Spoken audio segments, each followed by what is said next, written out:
ጤና ይስጥልን እንደምን አላችሁ ክብራትና ክብሯን ተጠፋፍተን ከረረምን እንደ አዲስ በድጋሚ ተገናኝተናል።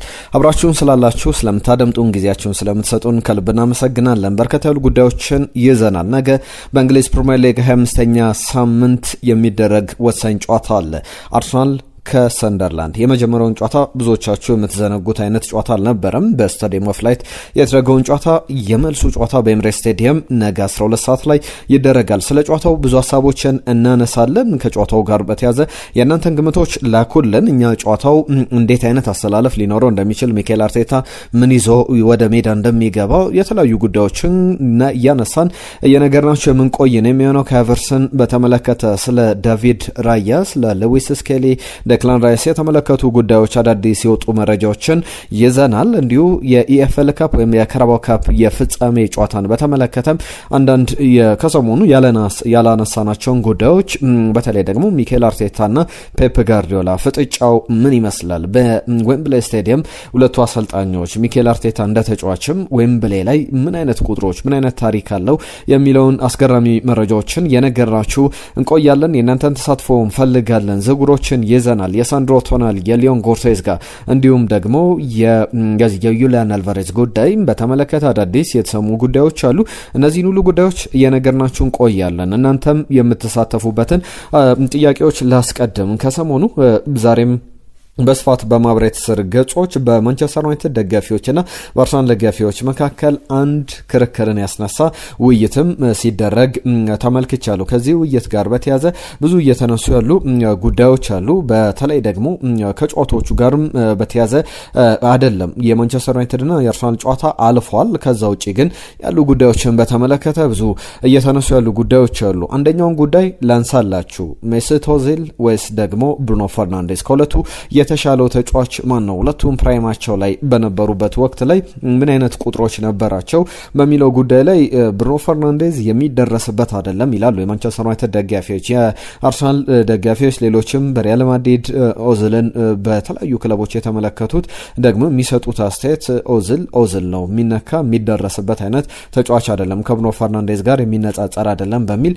ያስቀምጡታል። እስቲ የእናንተን ሀሳቦች ላኩልን። የሰንደርላንድና የአርሰናልን ጨዋታ አስቀድሜ ያነሳው ቀውያለው የአሰልጣኙ አስተያየት የሰንደርላንዱ አሰልጣኝ አስተያየት ለአርሰናል ምን አይነት ዝግጅት እንዳደረጉ ሊገልጽልን ሊነግረን የሚችል ጉዳይ ነው ብዬ አስባለሁ። ከዛ አስቀድሜ ግን ይህንን ቪዲዮ ላይክ አድርጋችሁ ጀምሩ። ሰብስክራይብ ያደርጋችሁ ቻናላችንን ኢትዮ አርሰናል ቻናልን ሰብስክራይብ ያደርጋችሁ የአርሰናል ደጋፊ የአርሰናል የመድፈኛው ቤተሰብ ከሆናችሁ አብሮነታችሁን አሳዩን። ላይክ፣ ሼር፣ ሰብስክራይብ መልእክቶቻችሁንም ኮሜንቶቻችሁንም እየጻፋችሁልን አብራችሁን ቆዩ። የሰንደርላንዱ አሰልጣኝ በጣም አስገራሚ አስተያየት ሰጥቷል። እንዴት አይነት ዝግጅት እያደረጉ እንዳለም በመጠኑ ቢሆን ሊገልጽልን ሊነግረን የሚችል ጉዳይ ነው። ስለ ጉዳት ዜናዎች፣ ስለ አርሰናል አሰላለፍ እናነሳለን። የእሳቸው አስተያየት ግን አርሰናልን በተመለከተ ሪጅ ለብሬስ ይባላሉ። እኚህ የሰንደርላንድ አሰልጣኝ በአርሰናል ጨዋታ የመጀመሪያው የስታዲየም ኦፍ ላይት መርሃ ግብር ላይ ምን ያክል ጠንካራ ቡድን እንደገነቡ የአርሰናል ደጋፊዎች በቅርብ ጨዋታውን ተከታትላችሁ እንደታዘባችሁ ገምታለሁ። ከዚህ ጋር በተያያዘ ግን ሊነሳ የሚችለው ጉዳይ በዚህ ጨዋታ ላይ አርሰናልን በደንብ የሰንደርላንድን ምርጥ ቨርዥን የሰንደርላንድን ምርጥ ብቃት እንደ አንደርዶግም ሆነን ዝቅተኛ ግምት የሚሰጠውን ማይንድ ሴት ይዘን እንደምንሸነፍ አስበን ነገር ግን በጣም ጠንካራውን ሰንደርላንድ ይዘን የምንመጣው ብለዋል። አንደርዶግ ሜንታሊቲ ይኖረናል ብለዋል። ወይም ይህንን ጨዋታ ልናሸንፍ የምንሄደው አይነት ጨዋታ አይደለም። ነገር ግን አርሰናል ማለት በአውሮፓ ቻምፒየንስ ሊግ ላይ የማይቻል በፕሪሚየር ሊጉ ላይ የሚገርም አይነት ቡድን ነው። በተሳተፈባቸው የአውሮፓ የሊግ ውድድሮች ላይም በእያንዳንዱ ደቂቃ የአውሮፓ አሁን ምርጡ ቡድን አርሰናል ነው የሚል አድናቆታቸውን ገልጸዋል። በጣም ከባድ ቻሌንጅ ነው፣ ነገር ግን ኤክሳይቲንግ ቻሌንጅ ብለውታል። በጣም የሚደነቅ ከዛ በተጨማሪም እኛንም የበለጠ እንድንዘጋጅ የሚያደርገን ፈተና ነው ብዬ አስባለሁ ብለዋል። ከነሱ ጋር በምንጫወትበት ደረጃ ሌቭላችንን ኤክስፔክት የምናደርገው ሌቭል ሪሊ ሃይ ሌቭል የሆነ ኤክስፔክቴሽን ይኖረናል። ስለዚህ በዛ ደረጃ ለመጫወት ወደ ሜዳ እንገባለን የሚሉ አስተያየቶቻቸውን ሰጥተዋል። ሰንደርላንድ ነገ 12 ሰዓት ላይ ኤሚሬትስ ላይ አርሰናልን ይገጥማል። ከአርሰናል ጋር በተያያዘ ደግሞ ነገም ክሊንሺት ማስመዝገብ ይጠበቅበታል። ክሊንሺት እንላለን። አርሰናል ዘንድሮ ትልቁ ጥንካሬው ለምሳሌ ከሰሞኑ ስናነሳው ነበረ ባለፈው የውድድር ዘመን በሁሉም ጨዋታዎች በሁሉም ውድድሮች ላይ 58 ጨዋታዎችን አከናውኖ ያስመዘገበው ክሊንሺትን ስንመለከት ወደ አሁን ካስመዘገበው ቁጥር ጋር ተመሳሳይ ቁጥር አለው። 20 ክሊንሺቶችን ነበር ባለፈው የውድድር ዘመን በሙሉ ያስመዘገበው። በያዝነው የውድድር ዘመን ግን 38 ያክል ጨዋታዎችን በሁሉም ውድድሮች በአውሮፓ ቻምፒየንስ ሊግ፣ በኤፍኤ ካፕ፣ በካራባኦ ካፕ እንዲሁም ደግሞ በእንግሊዝ ፕሪሚየር ሊግ በተወዳደረባቸው በተሳተፈባቸው ባደረጋቸው ጨዋታዎች ሁሉ በ38 ጨዋታዎች 20 ክሊንሺቶችን አስመዝግቧልና የተለየ የሚባለውን አርሰናል እየተመለከተን እንገኛለን። ቀጣዩ ክሊንሺት ደግሞ የነገው የሰንደርላንድ ጨዋታ በኤምሬትስ እንደሆነ መናገር ይቻላል። ያ ማለት ደግሞ ዳቪድ ራያ 13ኛ ክሊንሺቱን ያስመዘግባል። በያዝነው የውድድር ዘመን በእንግሊዝ ፕሪሚየር ሊግ ላይ አርሰናል ካደረጋቸው ግማሾቹ ጨዋታዎች ላይ 25ኛ ሳምንት ነው የሚደረገው ብያለሁ። እስካሁን 24 ሳምንታት ተደርጓልና በ25ኛ ሳምንት ላይ በሚደረገው ጨዋታ ላይ ደግሞ የበለጠ የምንመለከተው 13ኛ ክሊንሺቱን ያስመዘግባል ብለን እንጠብቃለን። 12 ሰዓት ላይ ይደረጋል። አርሰናል አሁን ሊጉን በ53 ነጥቦች እየመራ ይገኛል። 25ኛ ሳምንት ላይ ደግሞ ነጥቡን 56 ማድረግ የግዴታ እንደ ግዴታም የሚታይ ነው። ከዚህ በፊት አሁን ባለፉት ሁለት የውድድር ዘመኖች የፕሪሚየር ሊጉ ጎልደን ግሎቭን የወርቅ ጓንትን ያሸነፈው ዳቪድ ራያ እንደሆነ ይታወቃል። ሮበርት ሳንቼዝ፣ ጂያንሉጂ ዶናሩማ፣ ጆርዳን ፒክፋርድ እንዲሁም ደግሞ ዲያን ሄንደርሰን እስካሁን ሶስቱ 9-9 ዲያን ሄንደርሰን ደግሞ 8 ክሊንሺቶችን አስመዝግቧል። በቅርብ ርቀት ላይ የሶስት ጨዋታ ልዩነት አላቸውና የዳቪድ ራያ ቀጣይ ክሊንሺት የሚመዘገብበት ጨዋታ ነውና 4 ጊዜ የዘንድሮውን የውድድር ዘመን በክሊንሺት ወይም በነም ብዙ ክሊንሺቶችን በማስመዝገብ ጎልደን ግሎቭን ካሸነፈ በኋላ በቀጣይ ዓመት ደግሞ የሚደረገውን ካሸነፈ ለመጀመሪያ ጊዜ በፕሪሚየር ሊግ 3 ጊዜ ያሸነፈ ግብ ጠባቂ ያለ 3 ተከታታይ ዓመታትን የጎልደን ግሎቭን ያሸነፋል። ዳቪድ ራያ ደግሞ የዘንድሮን አሸንፎ የዘንድሮን በዛ ደረጃ ያሸንፋል ብለን እንጠብቃለን። የቀጣይ ዓመት ደግሞ ይጠበቃል። ባለፈው ጨዋታ ላይ በቼልሲው መርሃ ግብር ላይ ከፓሪዝ አባላጋ ነበረ የተሰለፈው። ዳቪድ ራያ ወደ ሜዳ ይመለሳል ተብሎ ይጠበቃል።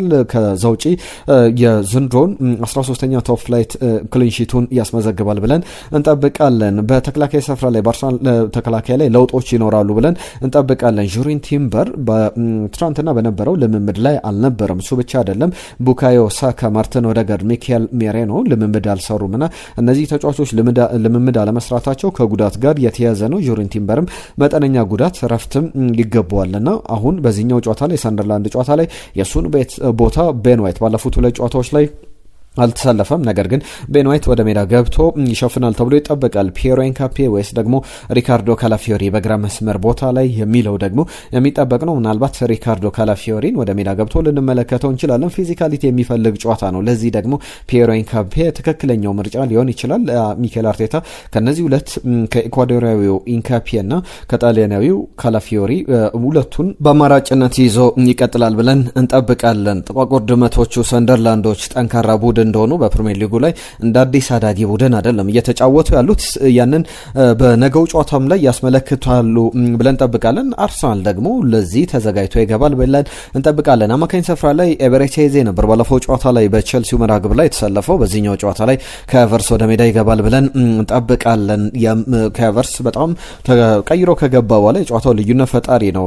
እንደምታውቁት 65 ሚሊዮን ፓውንድ የወጣበት የቀድሞ ቼልሲ ተጫዋች ሃቨርስ ባለፉት ጨዋታዎች ላይ 2 ግቦችን አስቆጥሯል፣ 1 አሲስት አድርጓል። ከረጅም ጊዜ ጉዳት በኋላ ነበር ከሞላ ጎደል 1 ዓመት አልተጫወተም ማለት ይቻላል። ለሁሉም እሱን በኤቤሬቺ ኤዜ ተተክቶ እንመለከተዋለን። ከዛ ውጪ የእሱ አጣማሪዎች የሚጠበቁ ናቸው። እንግዲህ ከፊት መስመር ደግሞ ጋብሪኤል ማርቲኔሊ ወይስ ደግሞ ሊያንድሮ ትሮሳርድ የሚለው የሚጠበቅ ጉዳይ ነው። በማች ሪቪው እነዚህን ጉዳዮች በዋነኝነት ልናነሳ እንችላለን። አርሰናል ግን አንድ የሚገርም አይነት ክብረ ወሰን ሊያስመዘግብ ይችላል። ከሰንደርላንድ ጋር በሚኖረው ጨዋታ ቢያንስ ባቻ ውጤት ጨዋታው ማጠናቀቅ የሚችል ከሆነ ከዚህ በፊት ቼልሲ አንድ ያዘው ክብረ ወሰን ነበር ከ2001 ከጎርጎሮሲያኑ 2001 እስከ 2015 ድረስ ለረጅም ጊዜያት የያዘው አንድ ክብረ ወሰን ነበር።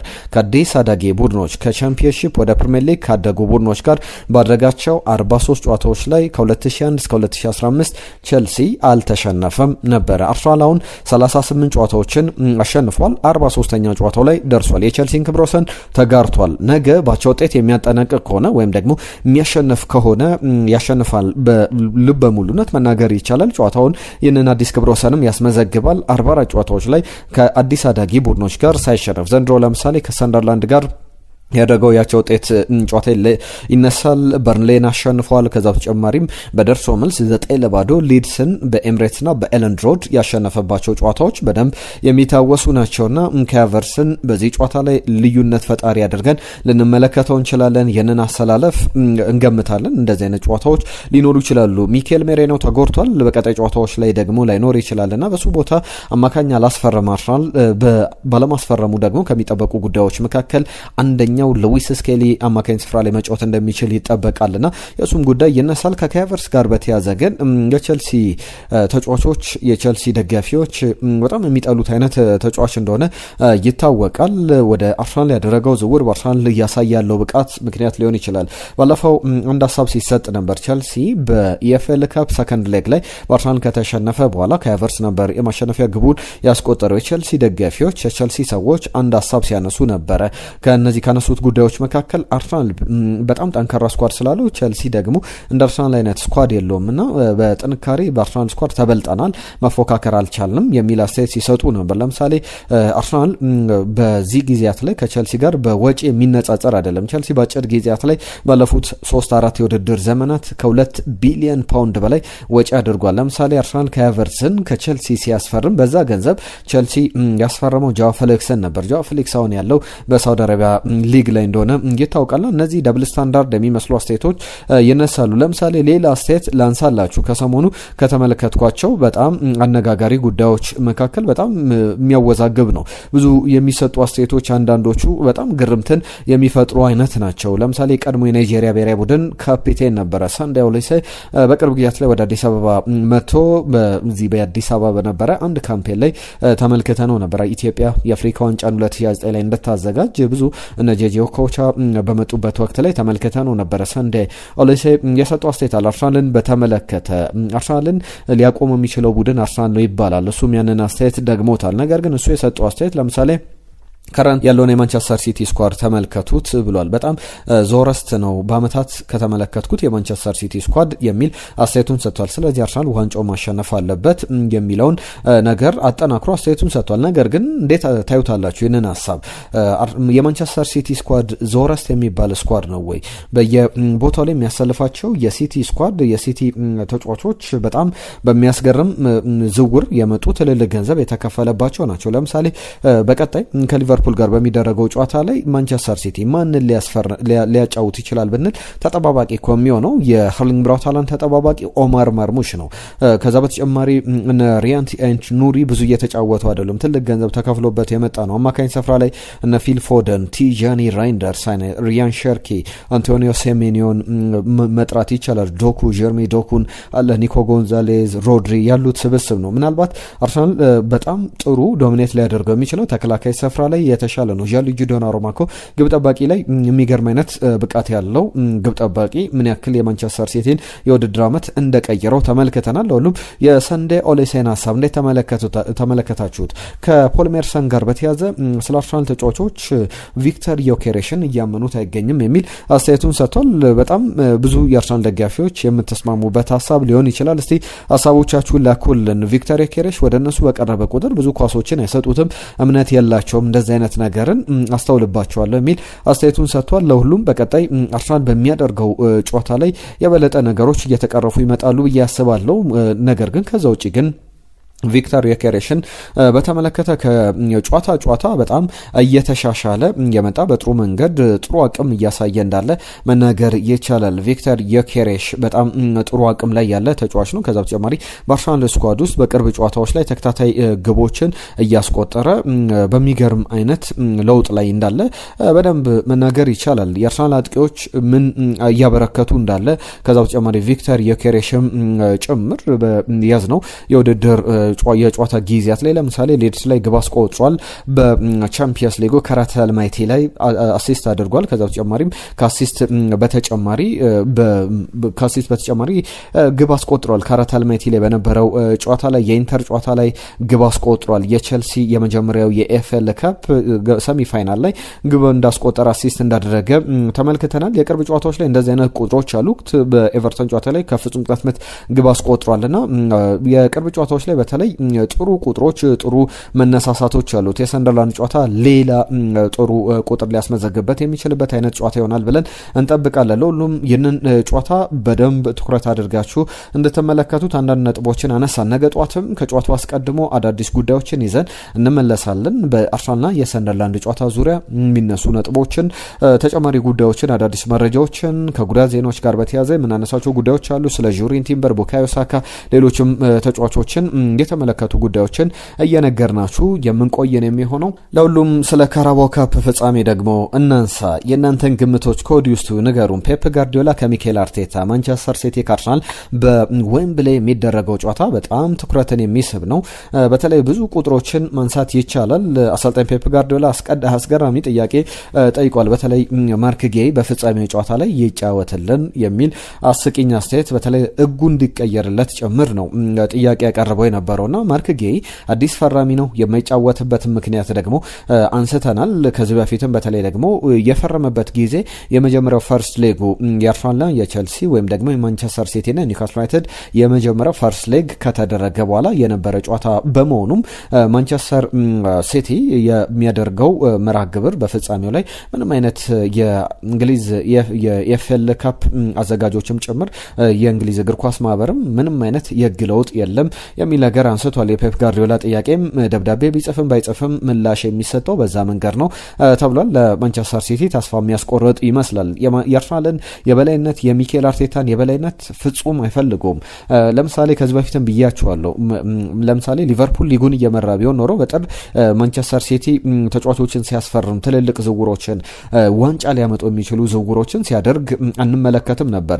ባለፈው የውድድር ዘመን ተመልክተናል። በያዝነው የውድድር ዘመን እንደዚህ አይነት ጉዞ ላይ እንዳለ የሚያሳዩ ነገሮች ምንም አይነት እድል መፍጠር አልፈለገም አሰልጣኝ ፔፕ ጋርዲዮላ እና ትልልቅ ዝውውሮች ማርክ ጌ ሰሜኒዮን የሚያመጣው አርሰናልን ከዋንጫ ለማስቀረት ነውና ያንን በተመለከተ ብዙ ነገሮችን ማለት ይቻላልና አሰልጣኝ ሚኬል አርቴታ በ2026 የካራባኦ ካፕ ፍጻሜ ከአስተማሪው ጋር ከማስተሩ ጋር የሚደረግ ጨዋታ ነው። ከፔፕ ጋርዲዮላ ጋር ይደረጋል። ሚኬል አርቴታ ግን ባለፉት ሁለት ጨዋታዎች ላይ ወይም በዌምብሌይ ፔፕ ጋርዲዮላን ገጥሞ ሁለቱንም አሸንፏልና የተለየ አይነት ቁጥሮችን ያስመዘገበበት ነው። ሚኬል አርቴታ እንደ ተጫዋች፣ ሚኬል አርቴታ እንደ አሰልጣኝም በዌምብሌይ ተገኝቶ ሁሉንም ጨዋታዎች አሸንፏል። አንድም ጨዋታ ተሸንፎ አያውቅምና የዌምብሌይ ጨዋታ የበለጠ ታሪክ የሚሰራበት ሌላ በተለይ ደግሞ መጋቢት 13 ላይ እሁድ ዕለት 12 ሰዓት ላይ የሚደረግ ጨዋታ ነውና ያን ጨዋታ ማሸነፍ ማለት ደግሞ የበለጠ ለዋንጫው የሚቀርብበትና ለፕሪሚየር ሊጉም ለቻምፒየንስ ሊግም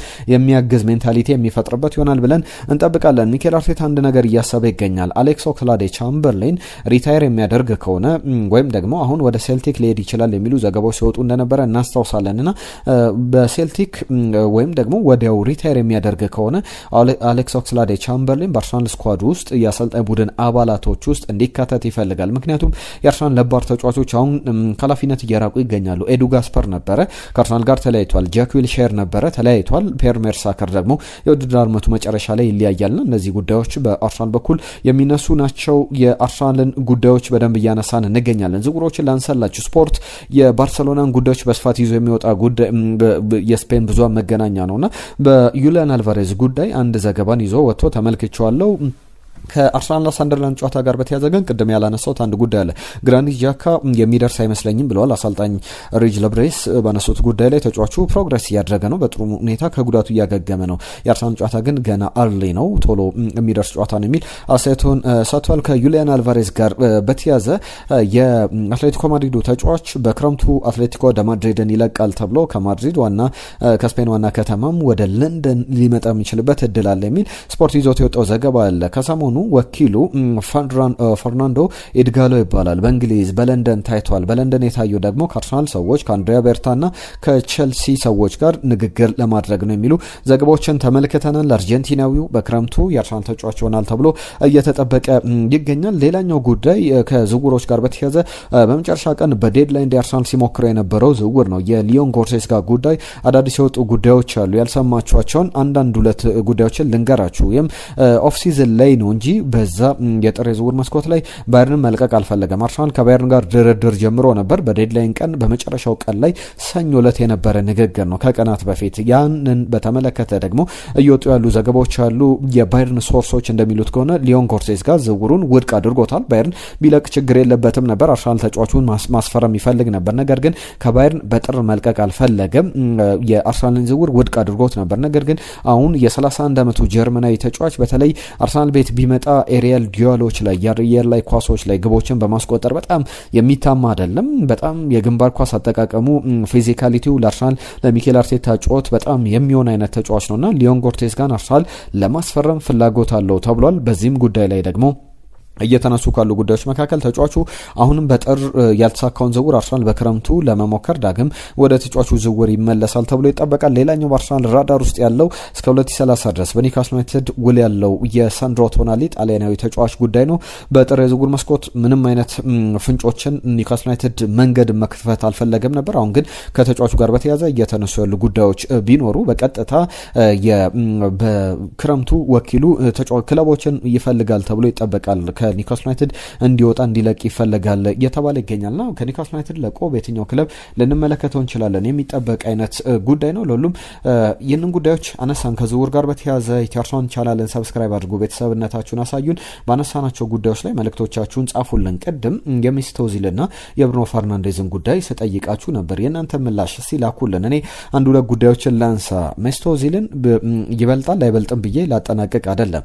ሜስት ኦዚል ማለት ብቸኛው ተጫዋች ነው። ታውቃላችሁ በአንዳንድ ጉዳዮች ላይ ቶፕ ስኮረር ወይም ደግሞ ቶፕ አሲስት ላይ በመቀመጥ በዩሮፓ ሊግ፣ በቡንደስሊጋ፣ በላሊጋው፣ በእንግሊዝ ፕሪሚየር ሊግ፣ በቻምፒየንስ ሊግ፣ በአውሮፓ ዋንጫ ከዛ በተጨማሪ የዓለም ዋንጫም ላይ ጭምር ወይም ቶፕ ስኮረር ነው ወይም ደግሞ ቶፕ አሲስት ላይ የተመዘገበ ተጫዋች ነውና ይህንን በማድረግ ብቸኛው ተጫዋች ነውና ከብሩኖ ፈርናንዴዝ ጋር እንዴት ታነጻጽሩታላችሁ? እስቲ መልእክቶቻችሁን ላኩልን። ለሁሉም አብራችሁን ስለነበራችሁ ጊዜያችሁን ስለሰጣችሁ መልእክቶቻችሁን ስለጻፋችሁልን ከልብ እናመሰግናለን። ለተሳትፏችሁ ሁሉ አብራችሁን ስለምትቆዩ ይህንን ቻናልም እንዲሁ ስለምታበረታቱን ከልብ እናመሰግናለን። ነገ በአዳዲስ ጉዳዮች እመለሳለሁ። ዛሬ ግን እዚህ ላይ እናጠናቅቃለን። ጤና ይስጥልን።